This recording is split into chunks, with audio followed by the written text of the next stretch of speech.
ഓം ഹരിശ്രീ ഗണപതയേ നമ. അവിഘ്നമസ്തു. ഓം നമോ ഭഗവതേ വാസുദേവായ. ശ്രീകൃഷ്ണ പരമാത്മനേ നമ. എല്ലാ ഭക്തമക്കൾക്കും എൻ്റെ വിനിതമായ പ്രണാമം. സർവമക്കളെയും ഭഗവാനിൽ അർപ്പിക്കുന്നു.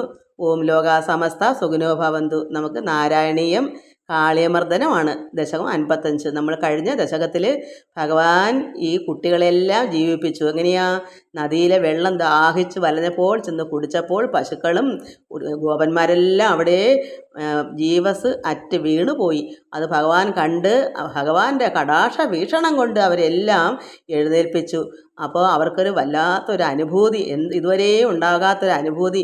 അങ്ങനെ ഭഗവാനോട് പറഞ്ഞു, ഈ വെള്ളം കുടിച്ചിട്ടായിരിക്കും കണ്ണാ ഒരു പ്രത്യേക ഒരു ഇതെന്നൊക്കെ ഒരു രോമാഞ്ചം എന്നെല്ലാം ചെന്ന് ഭഗവാനോട് പറഞ്ഞു.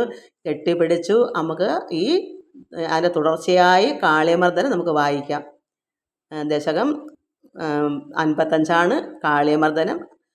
ശ്ലോകം 1 വായിക്കാം.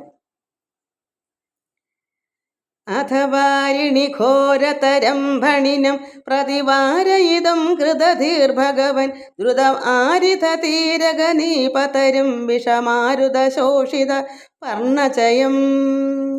അഥവാരിണി ഘോരതരം ഭണിനം പ്രതിവാരയിതും കൃതധീർഭഗവൻ ദ്രുതം ആരിതീരഗനീപതരും വിഷമാരുത ശോഷിത പർണചയം.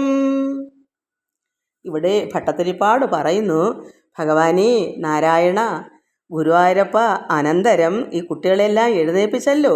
അങ്ങനെ അതിനുശേഷം ഭഗവാൻ കാളന്തീ ജലത്തിൽ, അതായത് ഭഗവാൻ കണ്ണൻ കൃഷ്ണൻ കാളന്തീ ജലത്തിൽ പാർക്കുന്ന ഉപദ്രവകാരിയായ ആ കാളിയനെ അവിടെ നിന്ന് നിഷ്കാസനം ചെയ്യാൻ, അതായത് അവിടെ നിന്ന് മാറ്റാൻ നിശ്ചയിച്ച് അത്രമാത്രം ഉറപ്പിച്ചിട്ട് ഭഗവാൻ എന്ത് ചെയ്തു? നേരെ വിഷക്കാറ്റേറ്റ് ഇലകളെല്ലാം ഉണങ്ങി കരിഞ്ഞ് കാളന്തീ തീരത്ത് നിൽക്കുന്ന കടമ്പ് വൃക്ഷത്തിൻ്റെ സമീപം വേഗത്തിൽ ചെന്നു. ഇത്രയെല്ലാം സംഭവിച്ചപ്പോൾ ഭഗവാൻ അവിടെ ഇരിക്കപ്പുറത്തില്ല. കുട്ടികളുടെ അന്നത്തെ അവിടുത്തെ ആ ജീവനറ്റ് പോയെങ്കിൽ എന്ത് ചെയ്തേനെ? അപ്പോൾ ഭഗവാൻ അപ്പോഴെന്ത് അവിടെ ആ കടാക്ഷവും വീക്ഷണവും കൊടുക്കാൻ ഭഗവാൻ അവിടെ കണ്ടിട്ടല്ലേ? അല്ലെങ്കിലോ പെട്ടെന്ന് വല്ലതും ചെയ്യാൻ പറ്റുമോ? അത് സമയങ്ങളെല്ലാം കഴിഞ്ഞു പോയാൽ. അതുകൊണ്ട് ഭഗവാൻ എന്ത് ചെയ്തു? പെട്ടെന്ന് തന്നെ ഈ കാളിയൻ്റെ വിഷക്കാറ്റ്, ആ ശ്വാസം ഇങ്ങനെ ശ്വസിച്ചിട്ട് ഉച്ഛ്വസിക്കുന്ന കാറ്റ് ഇങ്ങനെ വീശുമല്ലേ, അത് ഇച്ചിരി ഇങ്ങനെ ആണോ? അത് വലിയൊരു കാളിയനല്ലേ? ആ വിഷക്കാറ്റേറ്റ് ഇലകളെല്ലാം ഉണങ്ങി കരിഞ്ഞ് കാളന്തീ തീരത്ത് നിൽക്കുന്ന ആ കടമ്പ് വൃക്ഷത്തിൻ്റെ അടുത്തേക്ക് ഭഗവാൻ കണ്ണൻ പെട്ടെന്ന് അവിടേക്ക് ചെന്നു. നമുക്ക് അടുത്ത ശ്ലോകം വായിക്കാം. ശ്ലോകം 2. അതിരുഹ്യ പദാംബുരുഹേണ ചതം നവപല്ലവതുല്യ മനോജ്ഞരുച ഹൃദവാരിണി ദൂരതരം ന്യപദ പരികൂർണിത ഘോരതരംഗഗണി. അതിരുഹ്യ പദാംബുരുഹേണ ചതം നവപല്ലവതുല്യ മനോജ്ഞരുച ഹൃദവാരിണി ദൂരതരം ന്യപദ പരികൂർണിത ഘോരതരംഗഗണി.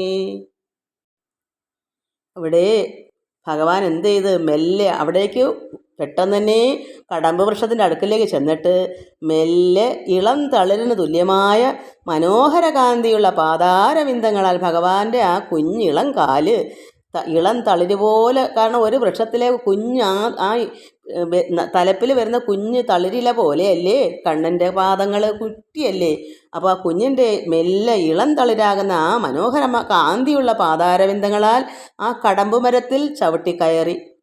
കണ്ണനിങ്ങനെ എന്തും ചിന്തിക്കുന്ന കണ്ണൻ്റെ ഉള്ളിൽ പരമാത്മാവാണല്ലോ. അതുകൊണ്ട് ഇത്രയെല്ലാം സംഭവം, പശുക്കളും എല്ലാം അങ്ങനെ വീണുപോയില്ലേ?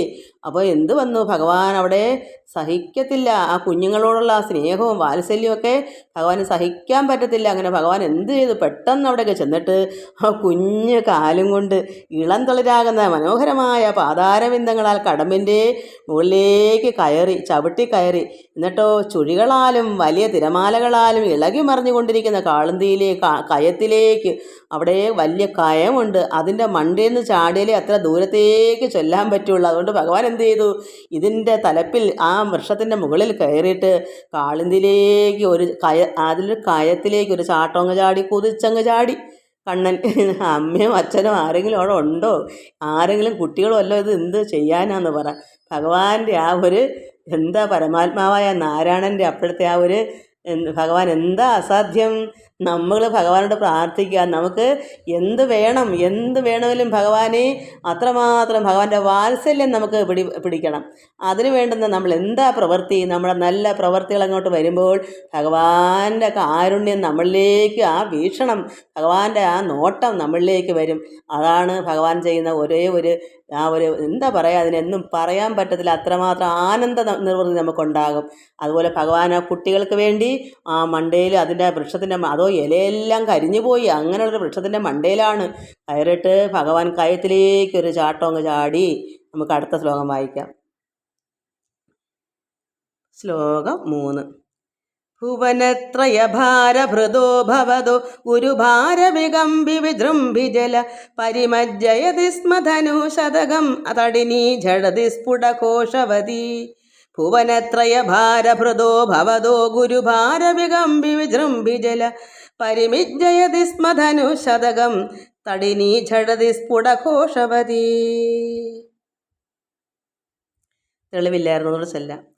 ഭുവനത്രയഭാരഭൃതോ ഭവതോ ഗുരുഭാരവികമ്പി വിജൃംഭിജല പരിമജ്ജയതി സ്മ ധനുശതകം തടിനീ ഝടതി സ്ഫുടഘോഷവതി. ത്രിലോകങ്ങളുടെയും ഭാരമേന്തുന്ന അങ്ങയുടെ താങ്ങാനാവാത്ത ഭാരം. ത്രിലോകങ്ങളുടെ ഭാരം ചുമക്കണമെങ്കിൽ എത്ര ത്രിലോകങ്ങളുടെ ഭാരം വേണം ഉണ്ണിക്ക്, കണ്ണന്? ത്രിലോകങ്ങളുടെ ഭാരം ചുമക്കണമെങ്കിൽ അതിൻ്റെ 4 മടങ്ങെങ്കിലും ഭാരം കുഞ്ഞിന് വേണം. അപ്പോൾ അത്രയും ഭാരമേന്തുന്ന താങ്ങാനാവാത്ത ഭാരം കൊണ്ട് ശോഭിച്ചു വശയായ ആ കാളന്തി നദി വലിയ ശബ്ദത്തോടുകൂടി പെട്ടെന്ന് പൊങ്ങി 100 വിൽപ്പാട്ട് സ്ഥലം വെള്ളത്തിലാഴ്ത്തി. നമുക്ക് അറിഞ്ഞൂടെ, കുറച്ച് വെള്ളത്തിൽ ഇപ്പോൾ കിണറ്റിലോ അല്ലെങ്കിൽ മറ്റെവിടെയെങ്കിലും ഒരു ഒരു കല്ലോ പാറയോ വന്ന് വീണാൽ അത്രയും സ്ഥലത്ത് നിന്ന് വെള്ളം മേലോട്ട് കുതിക്കും. അങ്ങനെ അപ്പോൾ ഇത്രമാത്രം 3 ത്രിലോകങ്ങളുടെയും ഭാരം ഏന്തണമെങ്കിൽ അത്രമാത്രം ഭാരം നമ്മുടെ കണ്ണന് വേണം. അത്രയും ഭാരത്തോടു കൂടിയാണ് ഈ നദിയിലേക്ക് കയറ്റി എടുത്ത് ചാടുന്നത്. അപ്പോൾ ആ ചാട്ടത്തിൻ്റെ ഊക്കിൽ അത്രയും വെള്ളം, 100 വിൽപ്പാട് വെള്ളം മറ്റേ ചുറ്റളവിലേക്ക് കയറി ഈ ഊക്ക് കൊണ്ട്. അതായത് വന്ന് വീഴുന്ന ആ ഊക്കിൽ വെള്ളം പൊങ്ങി അത്രയും അകലേക്ക് പോകും. അങ്ങനെ അത്രയും 100 വിൽപ്പാട്ട് സ്ഥലം വെള്ളത്തിലാഴ്ത്തി ഭഗവാന്റെ ആ ഭാരമേറിയ ആ കുതിച്ചു ചാട്ടത്തിൽ. അതാണ് ഇവിടെ പറയുന്നത്. അത്രമാത്രം ഭാരം ആ കണ്ണൻ അപ്പോഴുണ്ടായി. എവിടെ നിന്ന് വന്നു? ഭഗവാൻ നാരായണൻ്റെ ഭാരം. അല്ലാതെ എന്ത് ചെയ്യാൻ പറ്റും? നമുക്കിതൊക്കെ ആലോചിച്ച് സന്തോഷിക്കാനും ഭഗവാന്റെ ആ കൃപ നമുക്ക് ഉള്ളിലേക്ക് ഇഴുകി ഇറങ്ങാനും മാത്രം നമുക്കും ഭഗവാനോട് പ്രാർത്ഥിക്കാം. ഈ കുട്ടികൾക്ക് എന്താ കിട്ടിയ നിർവൃതി, നമുക്കും ഇതൊക്കെ വായിക്കുമ്പോൾ നമുക്കും ഉണ്ടാകും. ഭഗവാനെ, കൃഷ്ണ, നാരായണ, നമ്മുടെയും ഓരോരോ അവസ്ഥകൾ, നമുക്കുള്ള ഭാരങ്ങൾ ചുമക്കാൻ കഴിവുള്ള കണ്ണനാണ്. അപ്പോൾ നമ്മുടെ ഭാരങ്ങളെല്ലാം ഭഗവാനിലേക്ക് അങ്ങ് അർപ്പിക്കുക. അപ്പോൾ ഭഗവാൻ അതങ്ങ് ചുമന്നുകൊള്ളും. നമ്മൾ അങ്ങനെ ഭഗവാനെ സ്നേഹിക്കണം. ഭഗവാനോടുള്ള ഭക്തിയിൽ നമ്മൾ നിൽക്കണം. നമ്മുടെ പ്രവൃത്തികളെല്ലാം നന്നായിരിക്കാമെങ്കിൽ നമുക്കും നമ്മുടെ ഭാരങ്ങളെ ഭഗവാൻ ചുമന്നുകൊള്ളും. അവിടുത്തെ കടാക്ഷമാകുന്ന വീക്ഷണം കൊണ്ട് നമ്മളെല്ലാം കാത്തുകൊള്ളും. എല്ലാവർക്കും നമസ്കാരം. ഓം ലോകാ സമസ്ത സുഖിനോ ഭവന്തു. സർവത്ര ഗോവിന്ദ നാമ സങ്കീർത്തനം. ഗോവിന്ദ ഗോവിന്ദ.